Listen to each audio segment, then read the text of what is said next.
새정치민주연합 국회의원 80여 명이 한자리에 모여 국민의 곁에서 끝까지 싸우겠다고 결의했습니다. 야당의 특별법 합의에 실망한 세월호 유가족들이 새누리당과 직접 협의를 벌이고 있고 대통령은 아예 세월호 문제에서 발을 빼는 입장을 취하고 있는 상황에서 민주연합의 결의가 어느 정도 실효를 거둘지는 미지수입니다. 정치권 취재하고 있는 PD 연결해서 알아보죠. 권현주 PD. 네, 권현주입니다. 네, 새정치민주연합 결의대회 소식부터 알아보겠습니다. 대국민 호소문까지 발표를 했더군요. 어떤 내용이 담겼습니까? 네, 새정치민주연합은 박영선 원내대표가 낭독한 대국민 호소문에서 새누리당과 대통령이 세월호 참사의 진실 규명을 위한 요구에 응답할 때까지 유족과 국민의 곁에서 끝까지 싸우겠다고 밝혔습니다. 민주연합은 또 세월호 특별법이 가장 시급한 민생 현안이자 최우선의 민생 법안이라는 원칙을 어제 의원총회에서 결의했다며 정부와 여당은 여야 유가족 3자 협의체를 즉각 수용하라고 말했습니다. 박 원내대표는 세월호 유가족들이 동의하지 않는 특별법의 내용을 담은 여야 원내대표 합의안에 대해 사과한다면서 유족의 뜻을 최우선으로 삼겠다고 강조했습니다. 아울러 박 원내대표는 야당과 유가족에 대한 공격에 대해 악의적인 유언 비어로 유족을 폄훼하고 국민을 분열시키려는 거짓 선동에 대해 단호하게 맞서겠다고 말했습니다. 네, 결의 수준이 어느 정도냐가 문제 아니겠습니까? 일단 화면상으로는 꽤 많은 의원들이 모인 것 같군요. 네, 민주연합 의원이 총 130명인데요. 박영선 원내대표를 비롯한 80명의 의원들은 오전 10시 국회 본청 앞에서 결의대회를 한 후 청와대와 분수대로가 다시 한번 규탄대회를 열었습니다. 그러나 작년 11월 광화문 광장 의총 때보다 오늘 결의대회에 참석한 의원 숫자는 20명쯤 적었습니다. 박 원내대표는 청와대 앞 규탄대회에서 유가족들은 길에서 밤을 새우며 대통령의 답변을 하염없이 기다리고 있는데 대통령과 새누리당은 미동도 하지 않고 있다며 박근혜 대통령이 단식 중인 김영호 씨를 만날 것을 촉구했습니다.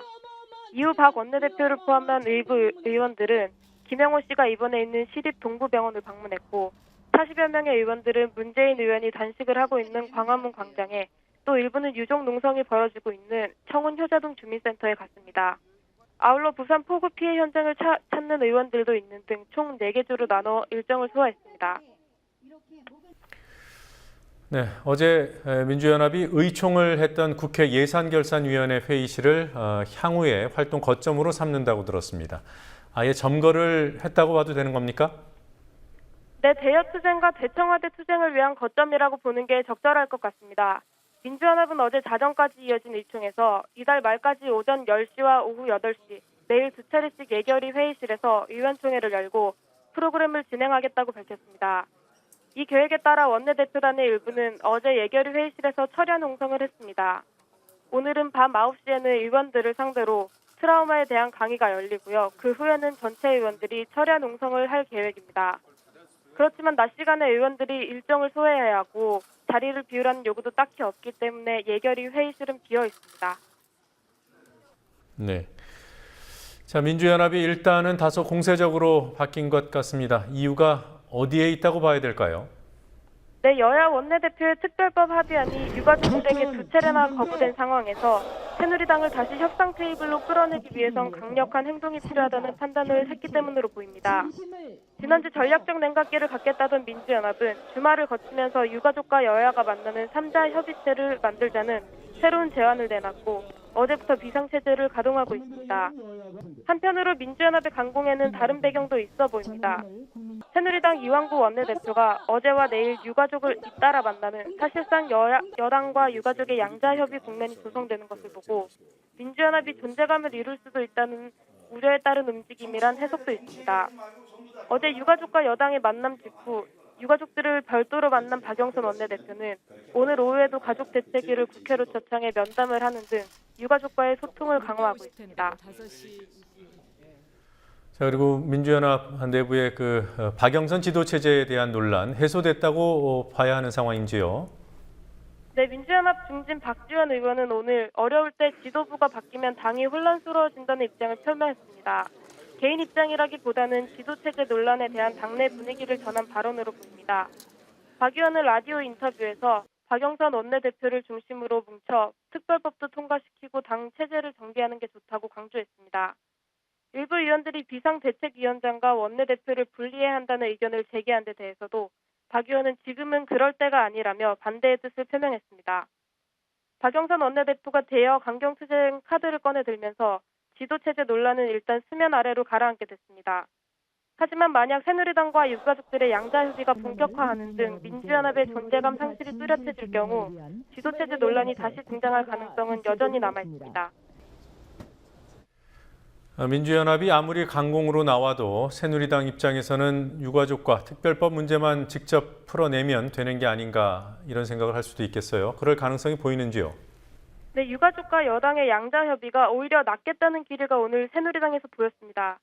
새누리당은 오전 원내대책회의에서 3자 협의체는 불가능하다는 원칙을 고수하면서도 앞으로 유가족과 지속적으로 만나겠다는 입장을 보였습니다. 이완구 원내대표는 어제 유가족과의 만남에 대해 허심탄회하게 여러 가지 얘기를 주고받았기 때문에 대단히 바람직한 자리였다며 인내심을 갖고 이 문제를 풀어갈 수 있도록 최선의 노력을 다하겠다고 강조했습니다. 주호영 정책위의장 정우택 의원도 유가족과 지속적으로 만나는 데 대해 긍정적인 입장을 보였습니다.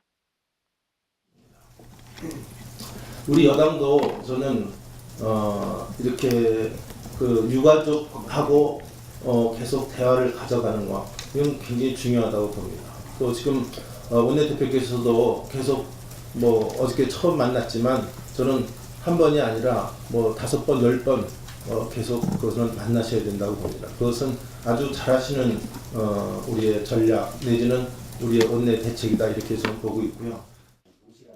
반면 새누리당은 대여 강경투쟁을 선언한 야당에 대해서 날선 비판을 내놨습니다.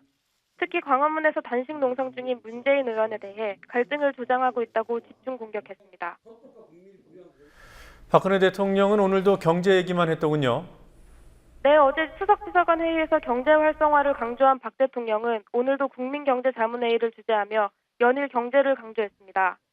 박 대통령은 공룡은 힘이 약해서 몸이 작아서 멸종된 것이 아니라 변화에 적응을 못해서 멸종된 것이라며 변화에 맞는 정책을 강조했습니다. 이어 정보통신기술을 접목한 안전진단 통합 시스템 구축과 선도적 정부 투자, 금융혁신 촉진 방안 등 여러 방면에서의 경제 활성화 방안을 주문했습니다. 그러나 세월호 특별법과 유가족에 대해선 아무런 말도 하지 않았습니다. 네, 여기까지 듣도록 하겠습니다. 권현주 PD 수고했습니다.